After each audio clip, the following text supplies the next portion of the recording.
Salut, c'est McGuffin. Une femme vampire est forcée d'agir lorsque des terroristes tentent de détourner son vol. Aujourd'hui, je vais vous montrer un film d'action, de thriller et d'horreur de 2021 intitulé Blue Dread Sky. Une base aérienne de la Royal Air Force en Écosse se prépare à faire atterrir un avion transatlantique détourné. Le colonel Drummond a été appelé pour faire face à la situation et dès qu'il a atterri, un officiel a informé qu'il travaillait en supposant que le pilote et le copilote étaient morts. Il a des informations selon lesquelles il y a au moins une personne à bord de l'avion qui figure sur la liste des terroristes allemands. Lorsque Drummond entre dans le centre de contrôle, un officier communique avec l'avion, expliquant comment ils doivent atterrir, tandis qu'un autre officier surveille leur approche. L'avion atterrit un peu brutalement, puis Drummond demande à ses hommes de montrer et de contacter l'avion, en s'informant de la situation à bord, lorsqu'un mouvement soudain se produit près d'une des portes. Un parachutant tombe et les soldats voient le garçon descendre, puis deux camions de la Royal Air Force, auquel Drummond a ordonné de le sortir de là, s'approchent d'eux. Il voit le nouvel objet dans le cockpit et Drummond le contacte par radio, lui disant qu'ils ouvriront le feu s'il bouge, lui ordonnant de monter dans le siège du pilote et de lever lentement les bras. L'homme demande à sortir de l'avion pour pouvoir leur expliquer les choses, insistant sur le fait qu'il n'est pas un terroriste. Plus tard, Drummond envoie son interprète parler au garçon Elias, qui est examiné par un médecin. Elle n'apprend rien de lui car il est en état de choc. Nous revenons un jour plus tôt à la chambre d'hôtel et voyons la mère d'Elias, Nadia, dans la salle de bain en train de se préparer à prendre l'avion. Plus tard, elle parle à son médecin à New York où elle et Elias se rendront pour soigner sa mystérieuse maladie. Elias appelle Nadia en disant qu'il a enregistré leurs bagages. Plus tard dans la nuit, Nadia arrive à l'aéroport, salue son fils, puis il passe la sécurité de l'aéroport et entre dans la salle d'attente, où elle laisse Elias et va aux toilettes avant leur vol. Nadia ouvre son armoire à pharmacie et prépare une seringue de médicaments, puis elle boit dans la bouteille, ressentant instantanément les effets de la boisson, puis elle s'injecte la seringue. Farid est au téléphone dans la salle d'attente quand Elias commence à lui parler. Ils ont une discussion amusante et ensuite Farid demande où est sa mère. Nadia les rejoint bientôt. Ils entrent dans l'avion et s'assoient à leur place. Pendant ce temps, l'hôtesse en chef entre dans le cockpit et demande au pilote et au copilote Bastien s'ils veulent du café. Elle va faire du café et demande à 8ball de s'occuper du passager sexiste de première classe. Finalement, l'avion quitte l'Allemagne et se dirige vers les États-Unis. Quelques heures après le début du vol, Nadia retourne à son siège depuis les toilettes et écrit quelque chose dans son carnet, trouvant à l'intérieur une photo d'elle et de son mari. Elle se souvient de lui avec tendresse dans une série d'événements qui commencent de manière bienveillante et se termine avec eux et leur enfant qui se retrouve coincé au milieu de nulle part. Son mari part chercher de l'aide et Nadia reste avec le bébé. Pendant le vol, elle remarque une agitation à l'avant de l'avion. Le steward tente de raisonner le passager indiscipliné lorsqu'un des maréchaux de l'air le maîtrise et que le second maréchal de l'air les rejoint. Pendant que les maréchaux de l'air parlent aux passagers, 8ball sort un couteau et tue le deuxième maréchal et le passager rattrape le premier. Stuart 8ball demande où se trouve le troisième maréchal de l'air. Et on apprend l'information, envoie un de ses hommes s'occuper d'elle. Curtis tue le maréchal, prend son arme et la lui donne, et lorsqu'il retourne à 8ball, il tue brutalement le maréchal de l'air restant, au grand dégoût de Karl. Nadia sent que quelque chose se passe. Soudain, le steward revient vers les passagers et leur demande de rester à leur place, tandis qu'il les menace avec une arme. Ces conspirateurs le rejoignent et obligent tout le monde à aller à l'arrière de l'avion. Burke se rend dans le cockpit et frappe à la porte. Puis Bastien lui ouvre et lui dit de donner les gouttes au pilote. Ils ouvrent la trappe et le déposent à un autre niveau de l'avion. Puis Burke annonce aux passagers qu'il a pris place et ordonne aux passagers de mettre leurs mains sur le siège devant eux. Le barbu Yuri trouve la boîte noire et la reprogramme. Puis on parle à Burke dans le cockpit. Le copilote fait tourner l'avion. Elias a peur pour sa mère, bien qu'elle lui dise de ne pas s'inquiéter, mais il vérifie les schémas de l'avion et lui indique où elle peut se cacher de la lumière du soleil. Curtis oblige Farid à se lever et à se déplacer à l'avant de l'avion, tandis que Karl tente de calmer 8ball et qu'Elias s'enfuit de son siège.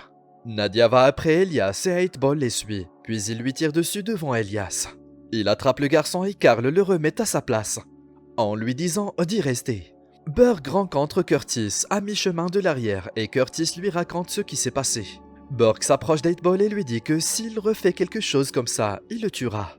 Mais il utilise quand même la mort de Nadia comme exemple pour les autres passagers. Dans des flashbacks, nous revenons à la voiture. où Nadia attend avec son enfant pendant que son mari leur trouve de l'aide. Après avoir attendu un moment, elle sort de la voiture et s'enfonce dans les bois, suivant les traces de son mari. Nadia tombe par hasard sur une maison abandonnée et pense qu'il va le trouver là. À l'intérieur de la maison, elle voit du sang sur le sol et suit sa trace jusqu'au sous-sol lorsqu'un vampire surgit de nulle part et la poursuit. Elle s'enferme dans la cave où elle trouve son mari mort. La créature essaie d'entrer par la fenêtre et Nadia va la combattre. Mais elle la mord avant d'être tuée par la lumière du soleil. Elle se réveille dans l'avion vivante. Nadia entend des chiens dans le compartiment à bagages et saute dedans par la trappe. Pendant ce temps, Burke fait lire à Farid et deux autres hommes ce qui semble être un message terroriste. Dans la soute à bagages, Nadia se cache sous une voiture, tandis que Curtis et Yuri descendent à la recherche d'outils pour fabriquer une bombe. Yuri reste derrière pendant que Nadia approche un des chiens et le traite. Le chien fait assez de bruit pour énerver Yuri et le faire revenir. Il trouve Nadia cachée derrière une voiture. Elle l'attaque brusquement et le tue. Au même moment, Farid revient vers les autres passagers et se dirige directement vers Elias, s'asseyant à côté de lui. Nadia commence à se transformer rapidement en sa forme de vampire, sentant ses dents apparaître. Elle trouve donc un remède et se prépare à l'injecter quand elle entend Burke appeler Yuri et lui dire qu'il a 10 minutes pour sauter. Nadia retourne sur le corps de Yuri et boit son sang, accélérant ainsi sa transformation. Puis retourne dans une autre partie de l'avion. Les terroristes mentent aux passagers en leur disant qu'ils déclencheront le gaz neurotoxique s'ils se lèvent de leur siège. Puis ils se dirigent vers la soute où ils trouvent Yuri avec le chien à ses côtés que Nadia a libéré comme s'il l'avait tué. Elle monte à l'arrière de l'avion pour aller chercher Elias, effrayant les autres passagers pour qu'ils allument le gaz. Nadia et Elias vont dans le cockpit où ils constatent que les pilotes sont partis. Alors elle retourne vers les passagers et demande à quelqu'un qui peut piloter l'avion. L'un des hommes dit qu'il peut le faire et part avec Nadia, tandis que Farid raconte aux autres passagers ce qu'il a lu dans l'application. Nadia et le gars vont dans le cockpit et elle verrouille les portes avant que Farid ne les rejoigne. Pendant ce temps, les terroristes ont mis leur parachute et sont prêts à sauter tandis que Burke communique avec l'homme qui va les récupérer dans l'océan. Nadia continue de se transformer dans le cockpit, perturbant Elias lorsque celui-ci se rend compte qu'ils sont en pilotage automatique. Elle voit les terroristes sur les écrans de sécurité et lui dit d'attendre qu'ils sautent avant de faire demi-tour. Ataboy réalise qu'elle n'est pas morte et retourne dans l'avion avec Burke pour la retrouver. Un des passagers leur dit qu'elle est dans le cockpit. Il s'y rend donc et lui demande d'ouvrir la porte. Nadia demande à l'homme de tourner l'avion vers les États-Unis, bien qu'ils lui disent qu'ils sont plus proches de l'Europe. Il a peur d'elle, alors il obéit à son ordre. Les terroristes remarquent alors que l'avion fait demi-tour. Burke menace de tuer le passager. Il le tue et dit à Nadia qu'ils en tueront d'autres jusqu'à ce qu'elle ouvre la porte. Puis dit à Hateboy de lui en apporter un autre. Le psychopathe trouve la fille et l'amène à Burke, qui la montre à Nadia. Il lance le compte à rebours et avant qu'il puisse tirer sur la fille, Nadia sort de la cabine et l'attrape, le mordant en plein dans le cou, effrayant Bastien et les autres. Le type dans la cabine ferme et verrouille à nouveau la porte avec Elias à l'intérieur. Nadia termine le sang de Burke et poursuit les autres, qui retournent en courant dans le compartiment à bagages. Burke commence à changer et quand elle l'entend, Nadia retourne le tuer et Hateball voit tout ce qui se passe. Nadia retourne à la porte et dit à Elias de ne pas l'ouvrir parce qu'il est plus en sécurité là. Puis va dans la salle de bain et voit à quel point sa transformation est avancée. Hateball demande à voir son sac et retourne vers les autres terroristes. En lisant son cahier, il dit que c'est un vampire, mais comme Carl n'a pas vu ce qui s'est passé, il ne croit pas les autres quand ils lui disent ce que Nadia a fait. Carl est trop fasciné par la manie d'Hateball, qui montre aux autres la lumière ultraviolette pour blesser Nadia. Elle s'injecte le médicament et se souvient à nouveau. Nadia essaie de s'occuper d'Elias en tant que nourrisson et se nourrit également elle-même. Comme le bébé continue de pleurer, elle lui siffle dessus, mais va ensuite dans la salle de bain pour retirer ses crocs afin de ne pas le blesser. Lorsque Nadia retourne dans la maison où elle a été transformée, le père du vampire qui l'a mordu apparaît. L'homme lui dit que son fils ne pouvait pas se contrôler, et qu'il ne le peut pas non plus, malgré son apparence. L'homme là-bas lui disant qu'ils sont tous maudits et n'apportent que la misère. De retour dans l'avion, Hateball fait une mise et les autres se disputent sur ce qu'ils doivent faire maintenant.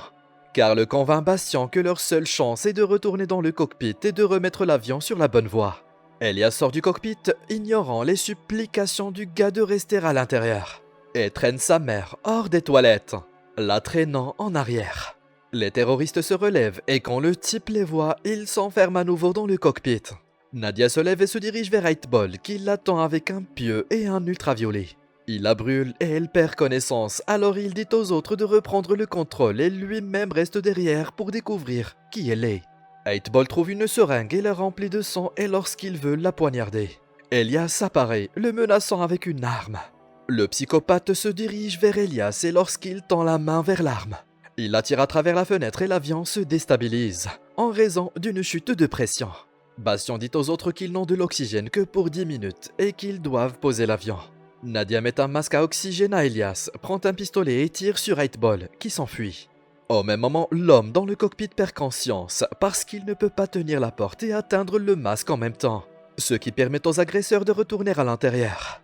Nadia transporte Elias dans une autre partie de l'avion et le remet à Farid lorsque l'avion perd soudainement de l'altitude. Nadia poursuit 8-Ball et le trouve dans une voiture blindée, donc peu importe combien de fois elle lui tire dessus, rien ne se passe. Le maniaque s'injecte son sang bien qu'elle le supplie de ne pas le faire. La taboy commence immédiatement à tourner et Nadia cherche ce qu'elle doit faire pour l'arrêter. Elle trouve des allumettes et de l'alcool, puis revient et en verse sur la voiture, mettant le feu à 8-Ball. Nadia se souvient que le vieux vampire lui a dit qu'il ne pouvait pas laisser leur mal se répandre et qu'il devait l'arrêter. Elle commence à le frapper au visage et avant qu'elle ne puisse porter le coup final, l'homme dit qu'elle ne peut pas contrôler le mal qui est en elle. L'avion se stabilise enfin, mais les terroristes constatent que la soute à bagages est en feu. Nadia n'est plus capable de contenir le feu et rampe à l'intérieur de l'avion. Les agresseurs tirent sur Nadia et les passagers paniqués se précipitent vers le nez de l'avion, dont Farid qui porte Elias. Les terroristes trouvent 8-Ball vivant dans la voiture quand il attaque soudainement Curtis et boit son sang, puis sort et s'en prend aux autres. Nadia verrouille la porte du compartiment à bagages et entend Elias crier après elle que les passagers veulent la tuer. Cependant, Farid crie, disant qu'ils ne lui feront pas de mal, manifestement pas du même côté que les autres. L'un d'eux lui tire dessus. Elle attaque l'homme et ils essaient de la retenir, mais elle se déchaîne et s'en prend à Farid. Elias la convainc de ne pas le tuer lorsqu'un autre homme pointe une arme sur elle. Nadia entend les autres vampires dans la soute à bagages et dit qu'ils ne peuvent pas les laisser revenir à bord. Elle s'échappe donc et tente de retenir Elias devant la porte. Farid court à son secours et est mordu par Ataboy, qui est abattu par l'autre type alors qu'il pousse la porte. Nadia coupe le bras de Farid pour arrêter la propagation au reste de son corps, tandis que Curtis, maintenant entièrement enveloppé, tente de remonter dans l'avion depuis le bas. Nadia parvient à le mettre à terre avec 8-Ball, sauvant ainsi l'hôtesse de l'air de se transformer en larve de vampire. Elle retourne ensuite auprès des passagers et retrouve Bastien et Farid en leur assurant qu'elle est de leur côté. Nadia le ramène à la cabine, où il lui dit qu'ils doivent trouver l'aéroport le plus proche pour atterrir car ils sont à court de carburant. Farid et Elias la convainquent d'aller sous le cockpit, où il fait sombre, tandis qu'il reste avec Bastien. Dès que le pilote reçoit un signal d'une base aérienne voisine de la Royal Air Force, il les informe qu'ils ont été détournés, mais qu'ils ont réussi à maîtriser les terroristes et à les enfermer dans le compartiment à bagages. Pendant ce temps, Elias monte à l'étage pour trouver des médicaments pour sa mère, tandis que les passagers entendent les vampires se déchaîner en bas. L'un des passagers blessés décide de se rendre auprès des vampires car il est en train de mourir et lâche la boule de 8 en demandant à être mordu. 8-Ball le dépasse et attaque les autres passagers. Nadia et Farid voient que l'avion s'est transformé en un pandémonium alors que les autres passagers se pressent aux portes du cockpit pour essayer d'y entrer. Bastien ne les laisse pas ouvrir la porte. Et Nadia réalise qu'il ne devrait pas atterrir l'avion parce que les vampires vont sortir. Farid pense qu'ils doivent faire atterrir l'avion et le faire exploser à distance. Ils vont donc au réservoir de carburant pour placer les explosifs et se rendent compte qu'ils ont un détonateur mais pas de minuterie. Nadia se porte volontaire pour faire exploser l'avion manuellement lorsqu'ils seront tous sortis de l'avion et explique à Elias que cela doit être fait. Le garçon n'a aucune envie de laisser sa mère mourir, alors il court dans la soute pour trouver le timbre du pirate de l'air, en se protégeant avec des rayons ultraviolets. Les vampires de la cale poursuivent Elias, mais il parvient à les esquiver tous. Elias trouve le bon outil et commence à retourner à la cabane quand il est attaqué par les vampires et laisse tomber la lanterne. Nadia voit ce qui se passe depuis la cabane et décide d'aider Elias. Elle demande à Bastien si l'avion est sur la bonne voie et lui répond qu'il est en pilotage automatique, expliquant qu'avec le contrôle du trafic, n'importe qui peut faire atterrir l'avion à ce stade. Nadia se tourne vers Farid et lui fait promettre qu'il prendra soin de son fils. Puis se nourrit de Bastien, sachant que cela rendra sa transformation définitive. Elias est attaqué par d'autres vampires quand 8-Ball l'entend crier et le prend pour lui. Avant qu'il ne puisse atteindre le garçon, Nadia l'attaque et les deux vampires se battent en bas. 8-Ball se jette sur elle tandis qu'Elias a l'idée de faire sauter la porte du compartiment à bagages pour que sa mère puisse pousser 8-Ball hors de là.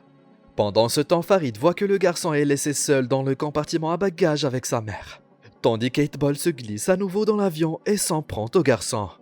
Farid désactive le pilote automatique et fait tourner l'avion sur le côté, tuant Eightball en l'exposant aux rayons du soleil.